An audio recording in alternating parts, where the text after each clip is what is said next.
অতিবৃষ্টির জেরেই বন্যা পরিস্থিতি তৈরি হওয়ায় বিপাকে পড়েছে চীন।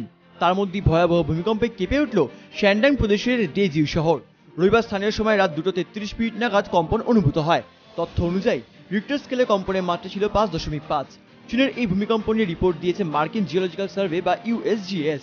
সংস্থার দাবি, ভূপৃষ্ঠের 10 কিলোমিটার গভীরে ছিল কম্পনের উৎসস্থল, যার অবস্থান শ্যানডাং প্রদেশের ডেজিউ শহরের 26 কিলোমিটার দক্ষিণেই। রবিবার মধ্যরাতের এই কম্পনের অভিঘাতেই চোখের নিমিষে একের পর এক বহুতল ভেঙে পড়ে। আতঙ্কে রয়েছেন বহু বাসিন্দাদের একাংশ। মার্কিন প্রশাসনের দাবি, ওই ভূমিকম্পের জেরে অন্তত 126টি বাড়ি ভেঙে পড়েছে। গুরুতর আহত হন 20 জন। ধ্বংসস্তূপের তলায় কেউ চাপা পড়েছেন কিনা তা এখন অবধি জানা যায়নি। গতকালের চীনের ভূমিকম্পের ছবি ইতিমধ্যে সোশ্যাল মিডিয়ায় ভাইরাল হয়েছে। সামনে এসেছে শপিং মলের সিসিটিভি ফুটেজও। সেখানে সমস্ত জিনিসপত্র কাঁপতে দেখা গিয়েছে। এর মধ্যেই কয়েকটি জিনিস মাটিতে পড়ে ভেঙে ছড়িয়ে যায়।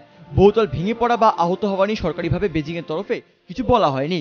গত এক দশকের মধ্যে সর্বাধিক বৃষ্টিপাত দেখেছে চীন। অতিরিক্ত বৃষ্টির জেরেই চীনের বেশ কয়েকটি শহর পুরোপুরি জলমগ্ন হয়ে পড়েছে। বন্যার অবস্থার জেরেই 50-এর বেশি মানুষের মৃত্যু হয়েছে বলে জানা গিয়েছে। ব্যুরো রিপোর্ট, বাংলা জাগো।